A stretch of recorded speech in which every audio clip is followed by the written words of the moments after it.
There was a time when going out for dinner meant one place above all others. The mock Tudor beams, the false oak, the white walls, and the hush of a proper special occasion. A menu that felt impossibly glamorous to a nation still shaking off the grey years of rationing.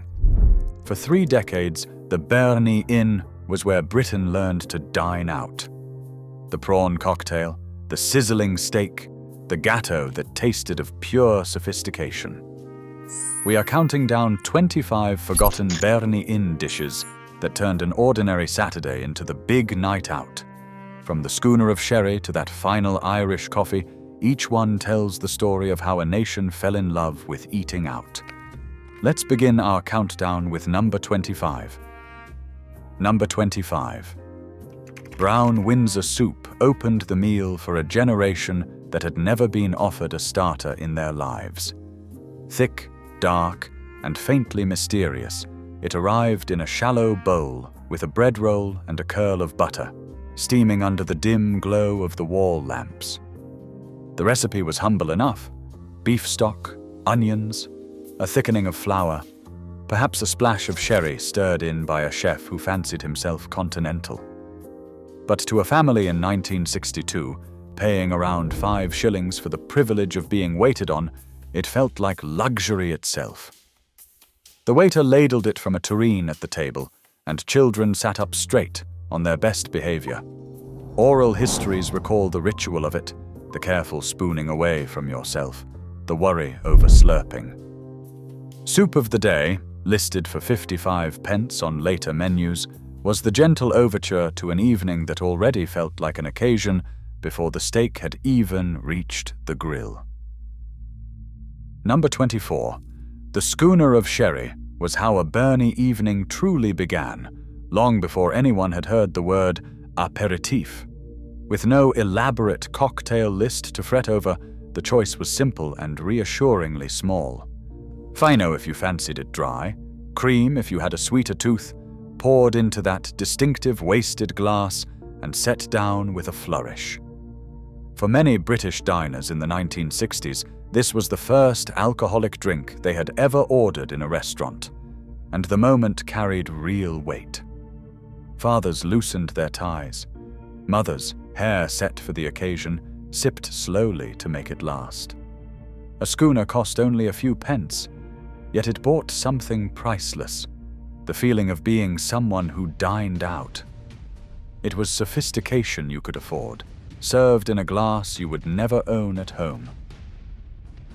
Number 23. Chilled fruit juice and tomato juice were the quiet starters that modern diners forget entirely. Yet in the early years, they were genuinely treated as a course. The 1973 menu offered little more than a chilled fruit juice or a tomato juice to begin, and customers took them seriously, served in a small glass with a wedge of lemon perched on the rim. The tomato juice often arrived with a shake of Worcestershire sauce and a twist of black pepper, a grown-up touch that felt thrillingly adult to children allowed a sip. There was a formality to it that seems almost comical now, the idea of paying to drink orange juice before your meal. But this was a Briton learning the choreography of restaurant dining, one careful course at a time. The juice was cold, sharp, and unfailingly elegant, a small ceremony that signaled the evening had properly begun. Number 22. The Florida cocktail brought a flash of imagined glamour from across the Atlantic. Segments of grapefruit and orange arranged in a glass dish, sometimes topped with a single glistening glace cherry. The name alone was enough to set hearts racing in a Midlands town where the nearest thing to Florida was a postcard. Pith carefully removed, the fruit chilled until it was almost frosted. It was citrus dressed up as something exotic. Children studied the cherry with enormous seriousness, deciding whether to eat it first or save it for last. The Florida cocktail asked nothing of the kitchen but a sharp knife and a steady hand, yet it delivered the one thing every Berni diner had come for, the feeling of being somewhere special. Number 21. The melon boat was the starter that defined an entire decade of British dining out, a half-moon of honeydew sliced from skin to flesh in neat segments, with that solitary glace cherry pressed into its heart. It arrived cold from the chiller, sometimes with a sprinkle of caster sugar or a wedge of lemon, and it looked, to eyes raised on rationing, like something from a film. Standard fare across the chain alongside the prawn cocktail, the melon boat asked the diner to perform a small ritual, easing each segment loose with a spoon. There was an art to it, and a quiet anxiety too, the fear of getting it wrong in front of the waiter. For families who saved up for these evenings, the melon boat was proof they had arrived somewhere refined. Slightly foreign, easy to manage, and unfailingly photogenic, it was the perfect overture to the big night out. Number 20. Pate and toast brought a whiff of the continent to towns that had never owned a passport. A coarse smear of liver pate, smooth and rich, served with triangles of toast cut crisp and warm. Perhaps a sliver of cucumber laid alongside for decoration. To a nation weaned on meat paste from a jar, this was the same idea elevated into something almost decadent. The toast had to be hot, the pate cool, and the contrast was the whole point. Waiters delivered it with a small dish of butter and a sprig of parsley that nobody ever ate. Oral histories recall diners spreading it thick, savoring the unfamiliar richness, deciding they rather liked this French business after all. It cost little to produce and stretched the menu's air of sophistication without troubling the grill. Pate and toast was the Berni Inn quietly teaching Britain that food could be more than fuel, that a starter could be an event. Number 19. Garlic mushrooms were genuinely daring when they first appeared, because in much of post-war Britain, garlic was regarded with deep suspicion, the smell of foreigners and strange habits. Yet here they were, button mushrooms sautéed in butter and garlic until glossy and fragrant, served sizzling in a little dish that arrived almost too hot to touch. The aroma reached the table before the plate did, and diners at neighboring tables turned their heads. For the adventurous, this was the cutting edge of British eating, proof that the Berni Inn was nudging the nation somewhere new. Some loved them instantly. Others ordered them once to be safe, and never again. But the garlic mushroom did something important. It made garlic respectable, even desirable, in a country that had long held its nose. Mopped up with bread and butter, that pool of garlicky juice was a small revolution, served in a dish you could hold in one hand. Number 18. Whitebait offered the thrill of eating something whole, tiny silver fish dredged in seasoned flour and deep-fried until crisp, served in a heap with a wedge of lemon and a slice of brown bread. Children gasped at the idea of eating the entire fish, heads, tails, eyes and all, and dared each other to try. The crunch was satisfying, the flavor delicate and faintly of the sea, and a squeeze of lemon cut through the richness perfectly. For coastal families, it stirred memories of the harbor, but for inland diners, it was pure novelty, an exotic dare disguised as a starter. The kitchen could prepare it in minutes, frozen and ready to drop into the fryer, yet it carried an air of seaside sophistication. Oral histories recall the laughter at the table, the squeamish ones pushing the plate away while the bold ones tucked in, proof that a Berni night out was as much theatre as it was dinner. Number 17. Scampi in a basket was the height of the 1970s informality. Plump pieces of breaded scampi, fried golden, and tumbled into a little wicker basket lined with a paper napkin, chips piled alongside, a wedge of lemon, and a dish of tartar sauce completing the picture. There was something irresistibly modern about food served in a basket, casual yet special, fun yet still a treat. Children adored it, and adults who found steak a touch heavy ordered it gladly. The scampi was crisp on the outside, soft and sweet within, and that tartar sauce, sharp with capers and gherkin, felt impossibly grown up. By the 1970s, it had become a fixture not just at the Berni, but across pubs and clubs the length of the country, the chain's casual cousin to the formal steak dinner. Eaten with fingers as often as forks, scampi in a basket was the taste of a Briton finally learning to relax over its food. Number 16. Fillet of plaice and chips was the gentle alternative for those who could not face a steak, and the kitchen treated it with surprising care. A whole fillet of plaice, dipped in batter or breadcrumbs and fried until pale gold, laid over a generous heap of chips with a wedge of lemon and a curl of parsley. Listed at 75 pence on the 1973 menu and £2.99 by the later years at Chester, it was the affordable choice, the order for grandmothers and children and anyone watching the bill. Yet nobody felt short-changed. The fish was fresh, the batter crisp, the chips chunky and golden in a way that fish and chip shops at home somehow never quite managed. Served on a proper plate, under proper lighting, with a waiter hovering to refill your water, even humble plaice felt elevated. It was proof that the Berni Inn could make an occasion of almost anything, even the most ordinary fish on the menu.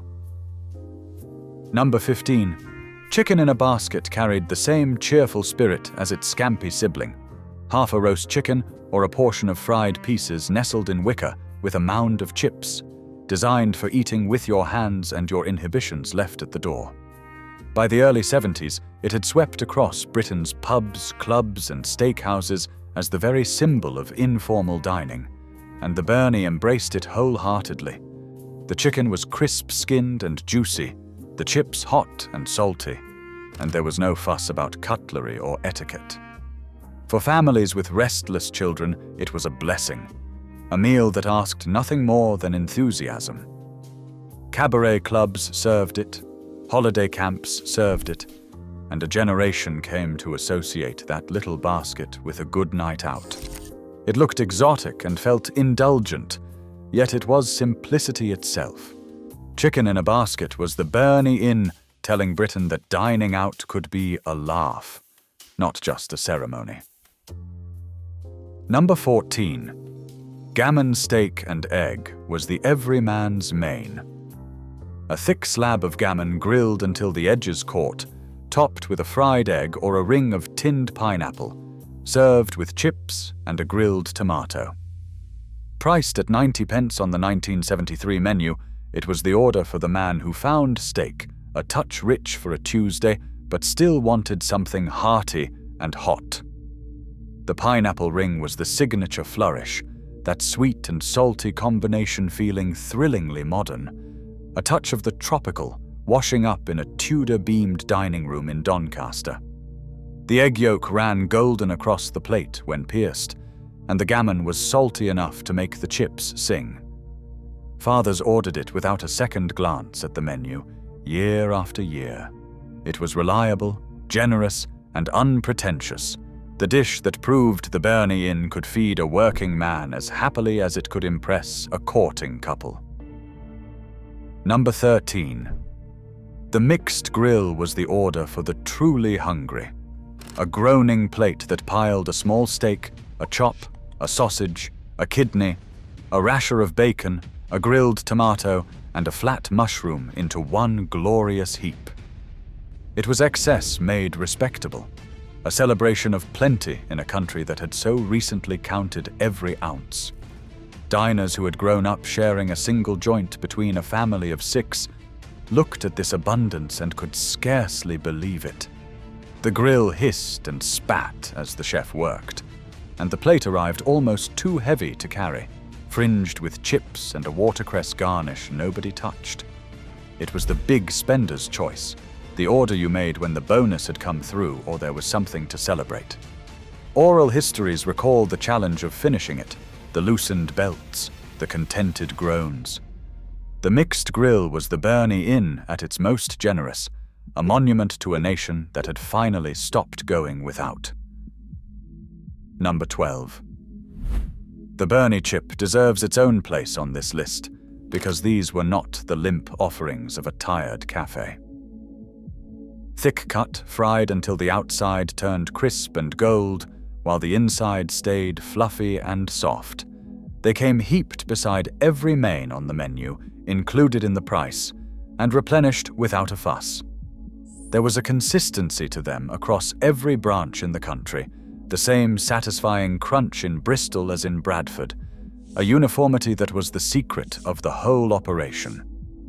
Diners salted them at the table, dipped them in the juices from their steak, and quietly judged the entire meal by their quality. A good chip meant a good night. The kitchen took them seriously, and so did the customers. Humble as they were, these chips were the steady companion to every great Berni occasion, the one thing on the plate that everybody, child or grandparent, could agree on without argument. Number 11. The grilled half tomato and flat mushroom were the unsung garnish that turned plain steak into steak garni, that magical phrase that made an ordinary cut sound continental and refined. A tomato sliced across the middle, grilled until softened and blistered, and a dark, flat mushroom cooked in butter, laid alongside the meat like jewels beside a crown. It was a small thing, but it transformed the plate. As one writer recalled of his 70s childhood, steak garni always sounded so much more exotic than plain steak, and that was precisely the point. The garnish cost the kitchen almost nothing, yet did enormous work, lending the main course an air of sophistication that justified the whole evening out. Diners spooned the soft tomato across their chips and savored the buttery mushroom as a delicacy in its own right. Small, cheap, and quietly brilliant, the steak garni garnish was the finishing touch that made a humble grill feel like fine dining. Number 10. The rump steak was the heart of the Berni Inn, the dish that built an empire and put a steakhouse on nearly every high street in Britain. The brothers had seen American steakhouses and brought the idea home, sourcing pre-cut steaks from trusted suppliers, so the quality was the same in every branch. The original set menu offered steak, chips, peas, a roll and butter for 7 shillings and 6pence, a price that put a proper steak dinner within reach of ordinary families for the very first time. By the 1970s, a rump cost around £1, rising to £6.25 by the later years.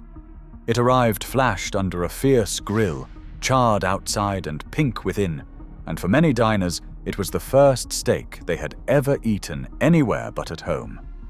The rump was the affordable everyman's cut, and it was the engine of the whole phenomenon, the reason a nation discovered it could afford to dine out. Number 9. Sirloin and the mighty T-bone were the steaks you ordered when the occasion truly called for it, when the rump simply would not do. The sirloin offered a richer, more marbled bite, while the T-bone arrived dramatically on the bone, a slab of meat so large it intimidated as much as it impressed. These were the celebration cuts, the anniversary and the promotion and the engagement, ordered with a quiet pride and carved with ceremony. The waiter would ask how you liked it done, and there was a small thrill in answering medium rare, as though you ordered steak every week of your life. The grill seared the outside while the center stayed tender and pink, and the diner who finished a T-bone wore the achievement like a medal.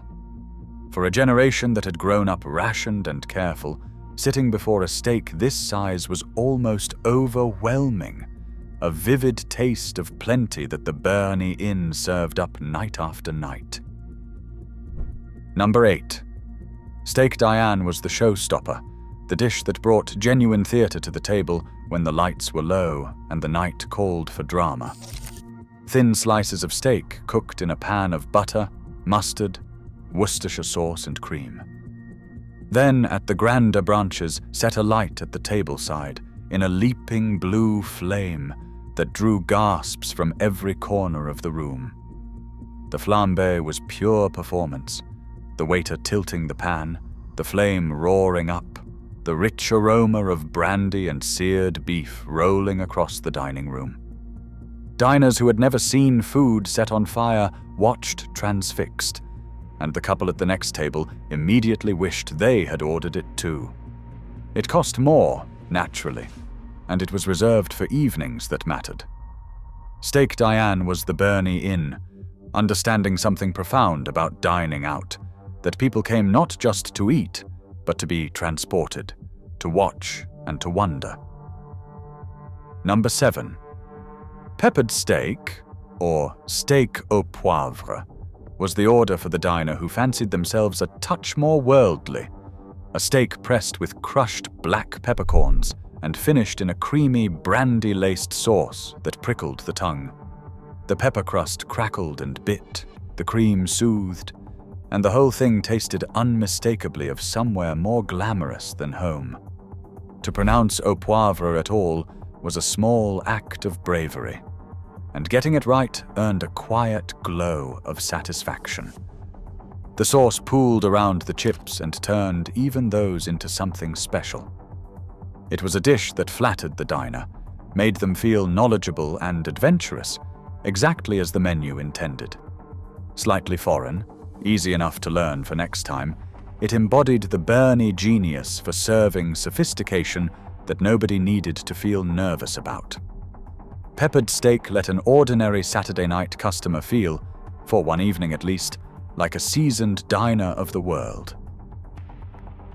Number 6. The bottle of Mateus Rose, squat and distinctive in its flask-shaped bottle, was as much a part of the Berni night out as the steak itself. The wine list was deliberately short, a dozen or so options to spare the customer any embarrassment, and the sweet pink rose was the runaway favorite. Couples ordered it to share, and when the bottle was empty, it went home to become a candle holder, wax dripping down the sides on countless British windowsills for years afterwards. Blue Nun and sweet German whites filled the rest of the list, because the national palate ran sweet, and dry wine baffled most diners. The wine arrived chilled, the waiter poured a splash to taste, and the ritual of nodding approval felt impossibly grand. For many, this was the first wine they had ever ordered with a meal. Mateus Rose was the taste of aspiration in a bottle, and it lingered in the nation's memory long after the cork was pulled. Number 5. Lemon and sultana cheesecake was the pudding for the diner who wanted something a little lighter. A chilled wedge of biscuit base, topped with a creamy, tangy lemon filling studded with plump sultanas. Listed at 75 pence on the Chester menu, it was set in the chiller and sliced to order, cool and refreshing after a heavy steak. The lemon cut through the richness of the meal, sharp and bright, while the sultanas added a sweet, chewy surprise. It felt modern and faintly American, another import the Berni had made its own. Diners who were too full for Gateau ordered it gladly, and it rarely disappointed. There was no great craft to it. Often it arrived from a supplier rather than the kitchen, but served on a proper plate with a curl of cream, it tasted like the height of refinement. Lemon cheesecake was the quiet, elegant finish, the pudding that proved you did not always need chocolate to feel spoiled. Number 4. Sherry trifle crowned the dessert trolley with layers that glowed under the dining room lights. Sponge soaked in sherry, fruit and jelly set firm, a thick blanket of custard, and a cloud of cream scattered with hundreds and thousands or toasted almonds. It was the most British pudding on a menu reaching for the continental, and diners loved it precisely for that familiarity. Spooned from a glass dish, each layer told its own story: the boozy sponge, the wobbling jelly, the smooth custard, the soft cream. For older diners, it stirred memories of Christmas tables and family gatherings, and there was comfort in finding it here, dressed up for a night out. The sherry gave it a grown-up warmth that children were rarely allowed, much to their frustration. It was nostalgia served in a glass, a reassuring full stop to an evening of unfamiliar glamour, proof that even on the big night out, some of the old favorites still had pride of place. Number 3. The Irish coffee was how every great Berni evening drew to its close. A tall glass of hot coffee laced with Irish whiskey, sweetened with sugar, and crowned with a thick float of cream poured over the back of a spoon so it sat in a perfect pale layer on top. The trick was to drink the hot, boozy coffee straight through the cool cream without stirring, and the contrast was the whole pleasure of it. It arrived glowing under the lamps, a little extravagance to round off the night, and ordering one signaled that nobody was quite ready to go home yet. The whiskey warmed, the cream soothed, and couples lingered over the last sips, reluctant to let the evening end. By then, the breathalyzer had arrived on Britain's roads, so often it was the passenger who indulged. The Irish coffee was the Berni Inn's perfect farewell, sophistication and comfort in a single glass, the sweet final note of a night to remember. Number 2. The prawn cocktail was the undisputed icon of the age, the starter that came to stand for an entire era of British dining out. Cold prawns nestled on shredded iceberg lettuce, smothered in that pale pink Marie Rose sauce of mayonnaise, ketchup, and a whisper of Worcestershire, served in a stemmed glass with a wedge of lemon and a dusting of paprika. To a nation that had barely seen a prawn, this was the last word in sophistication, exotic, foreign, and yet perfectly safe.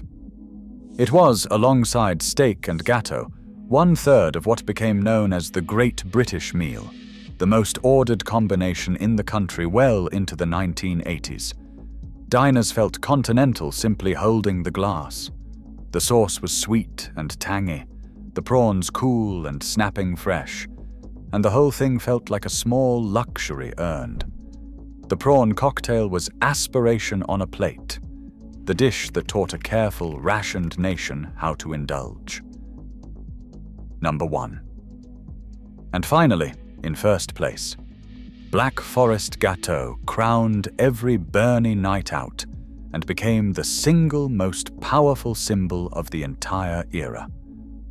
Layers of dark chocolate sponge soaked in kirsch, thick whipped cream, glossy black cherries, and a flurry of chocolate shavings over the top, wheeled to the table on the dessert trolley like a vision from another world.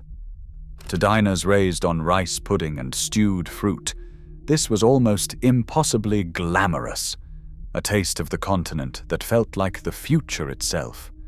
It was the third and final pillar of the Great British Meal, and ordering it felt like the proper way to end a celebration.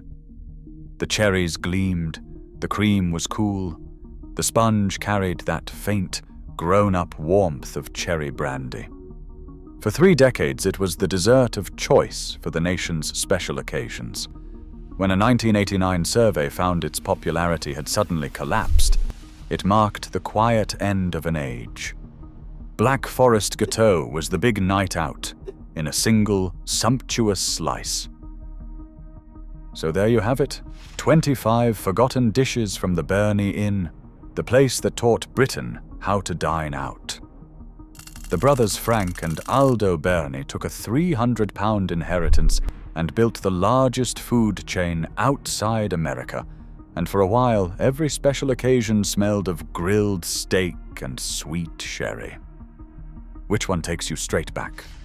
Was it the melon boat, the prawn cocktail, or that first Irish coffee? Let me know in the comments. And if this brought the memories flooding back, you know what to do.